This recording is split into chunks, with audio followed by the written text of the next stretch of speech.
శ్రీమాత్రే నమ. జయ గురు దత్తాత్రేయ నమ. ఈ వీడియోలో మనం సింహరాశి వారికి జూలై 13 నుంచి 19వ తారీఖు మధ్యలో జరగబోయే వార ఫలాలు పరిశీలిద్దాం. మరి సింహరాశి వారికి ఇంచుమించుగా ఈ వారం అంతా కూడా రాశి యందే కుజ కేతువుల సంచారం వల్ల చిన్న విషయాన్ని కూడా చాలా సీరియస్గా తీసుకోవడం జరుగుతూ ఉంటుంది. ఎవరు ఏ పని చేసినా అది మీకు నచ్చకపోవడం వల్ల మళ్ళా ఆ పని తిరిగి మీరు చేయవలసి ఉంటుంది. సాధారణంగా ఈ సమయంలో ఏదైనా పని ఇతరులకి అప్పజెప్పకుండా దగ్గరుండి మీరు చేసుకుంటేనే మాత్రమే మీరు అనుకున్న విధంగా ఆ పని పూర్తవుతుంది తప్ప ఇతరుల మీద ఆధారపడిన ఇతరులకి ఆ పని పురమాయించిన 100% మీ యొక్క టైము, కాలము, ధనం కూడా వేస్ట్ అవుతుంటుంది. అందువల్ల ఏదైనా వ్యక్తిగతంగానే మీరే దగ్గరుండి పని చేయించుకోవడం మంచిది. అటు మీరు రాజకీయ రంగంలో ఉన్నా, క్రీడా రంగంలో ఉన్నా, ఏ వ్యక్తిగత వృత్తిలో ఉన్నా కూడా కంపల్సరిగా వృత్తిలో మీకు మంచి అభివృద్ధి, గుర్తింపు రావడం జరుగుతూ ఉంటుంది. మీలో సామర్థ్యం పెరగడం వల్ల ఎదుటివారిపై తొందరగానే ఆధిపత్యం సాధిస్తుంటారు. ఏ సమస్యనైనా మీ యొక్క చేతిలోకి తీసుకొని దాన్ని సునాయాసంగా పరిష్కరించే ప్రయత్నం చేస్తారు. అయితే ఇందులో కొద్దిగా కోపానికో తొందరపాటుకో గురవ్వకుండా నిదానంగా ఆలోచించి నిర్ణయం తీసుకోవడం వల్ల కానీ, నిదానంగా పని చేయడం వల్ల కానీ ఎక్కువ ప్రతిఫలాన్ని పొందడానికి అవకాశం ఉంటుంది. అలాగే మీకు ప్రస్తుతం ఏకాదశ స్థానంలో ఉన్నటువంటి రవి భగవానుడు వ్యక్తిగతంగా మీ యొక్క సామర్థ్యానికి తగు ప్రయత్నం జరుగుతూ ఉంటుంది, ఫలితం వస్తూ ఉంటుంది. ఈ సమయంలో మీరు ఏదైనా ఒక పదవి కొరకు ప్రయత్నం చేస్తుంటే ఆ పదవి రావడం జరుగుతుంటుంది. వ్యక్తిగతంగా మీకు కాకపోయినా మీ యొక్క కుటుంబంలో ఒకరికో, తండ్రి గారికో, మీ కుమారుడికో కంపల్సరిగా వారి యొక్క గౌరవం, హోదా పెరుగుతుంది. ఒక ప్రభుత్వ పదవి వస్తుంది. ఏదైనా ఒక మంచి కాలేజీలో సీట్ అయినా రావడం జరుగుతూ ఉంటుంది. అయితే ఇంచుమించుగా మనకి 16వ తారీఖున రవిగ్రహ మార్పు 12వ స్థానంలోకి రావడం వల్ల కొన్ని అనుకోని ఖర్చులు రావడం జరుగుతూ ఉంటుంది. ముఖ్యంగా ప్రభుత్వానికి చెల్లించవలసినటువంటి ట్యాక్సులు, పన్నులు వగైరా చెల్లించవలసి ఉంటుంది.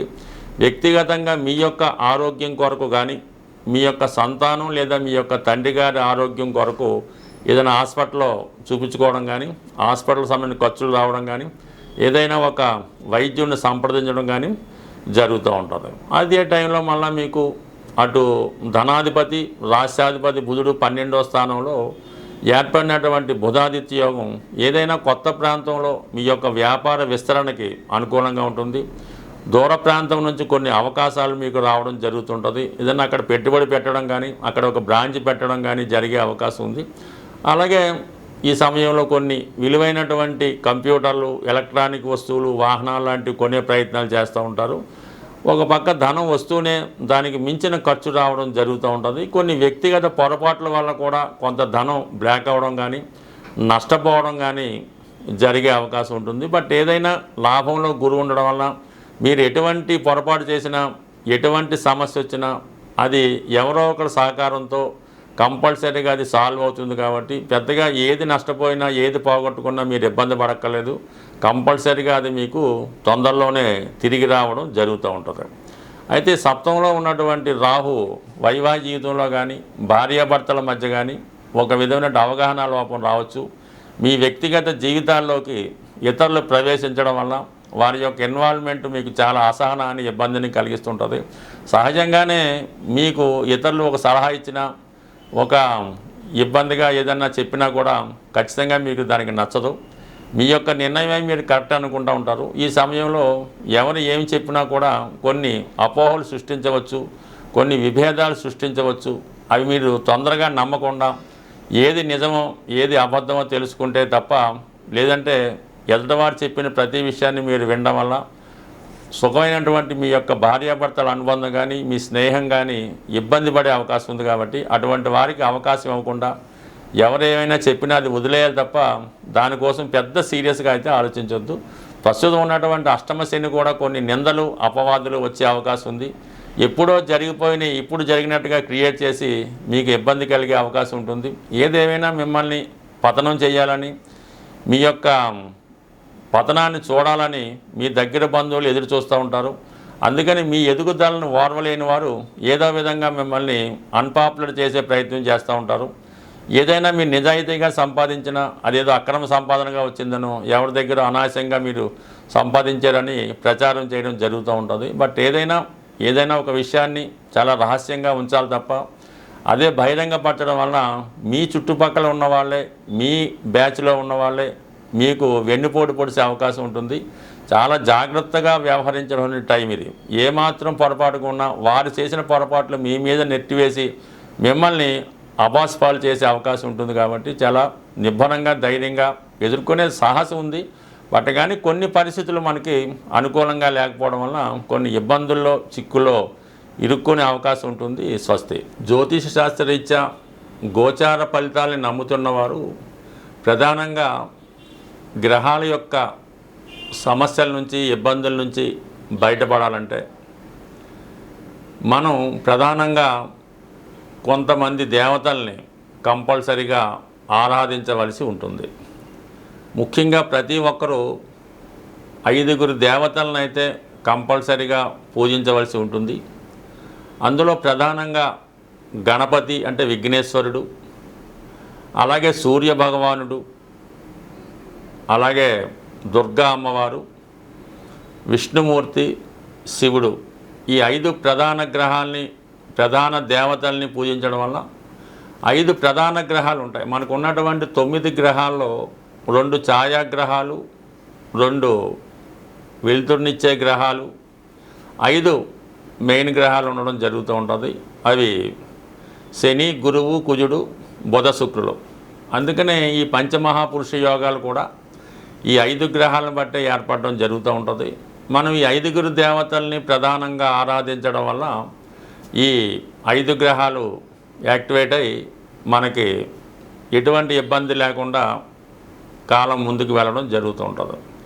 ఎవరైతే ఉద్యోగపరమైనటువంటి ఇబ్బందులు ఎదుర్కొంటూ ఉంటారో వారు ప్రతిరోజు పూర్తిగా ధ్యానం పూజ చేసే ఓపిక లేకపోయినా ఒక అగరబత్తి భగవంతుని ముందు వెలిగించడం వల్ల మీ యొక్క ఉద్యోగపరమైన సమస్యలు తొలగే అవకాశం ఉన్నది.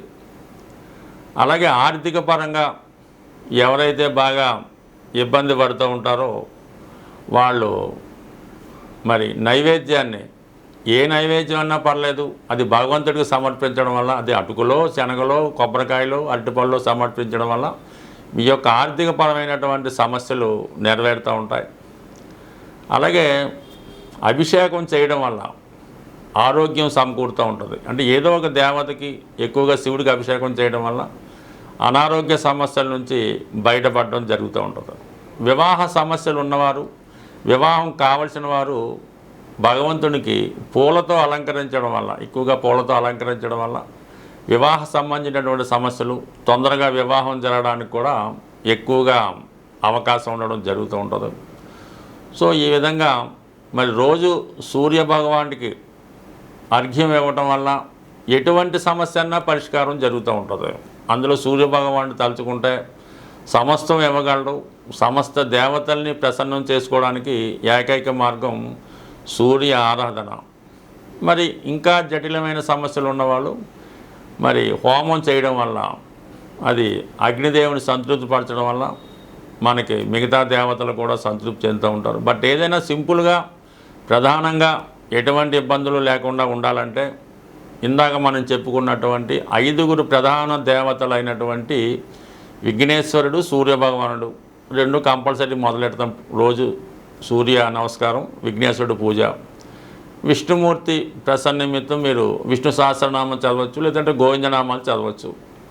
శివుని యొక్క ప్రసన్నం కోసం శివుడు సంబంధించిన కనీసం అభిషేకం చేసిన, ఒక ఓం నమస్సమైన మంత్రం చదివినా, కనీసం విభూతి ధరించినా కూడా శివానుగ్రహం లాభిస్తుంది. ఇంకా దుర్గా అమ్మవారు శుక్రవారం రోజు అమ్మవారికి కుంకుమర్చన, దుర్గా అష్టోత్తరం, సింపుల్. మీరు ఏమీ కష్టపడక్కర్లేదు. మీకు వచ్చినంతలో ఏది చదివినా కూడా ఈ దేవతలు సంతృప్తిపరుస్తారు. అయితే ఒక రోజులో మాత్రం ఇది సాధ్యం అవుతుంది. ఏదో ఈరోజు చేస్తాం అన్నట్టు కాదు. మీరు కంటిన్యూగా మనం ఏదైతే చేయవలసి ఉందో, ఏదైతే పూజలో, నిత్య పూజలో చేస్తూ ఉంటే భగవంతుడు సమయం వచ్చినప్పుడల్లా మనం దాన్ని యాక్టివేట్ చేసి మనల్ని రక్షిస్తూ ఉంటాడు. మనం బ్యాంకులో ధనం వేస్తే ఏ విధంగా క్రెడిట్ అవుతుందో మన పుణ్యకర్మలు కూడా ఆ విధంగా క్రెడిట్ అయ్యి మనకి అవసరం వచ్చినప్పుడు అవి ఉపయోగపడుతుంటాయి. సో ఏదో ఒక మంచి కార్యక్రమం రోజు చేయడం వల్ల, ఏదో తోచినటువంటి దానాన్నో ధర్మాన్నో లేని వారికి చేయడం వల్ల కంపల్సరీగా మనకి ఆ దైవ అనుగ్రహం సదా లభిస్తూ ఉంటుంది. ఆ నవగ్రహాల కృప ఎప్పుడూ ఉండడం జరుగుతూ ఉంటుంది. బట్ ఏదైనా సూక్ష్మంలో మోక్షం, పెద్ద ప్రయత్నం చేయక్కర్లేదు, చిన్న ప్రయత్నంతో దేన్నైనా సాధించవచ్చు. అది ఒక సాధన, ఓర్పు, సహనం ఉండడం కంపల్సరీ. స్వస్తి.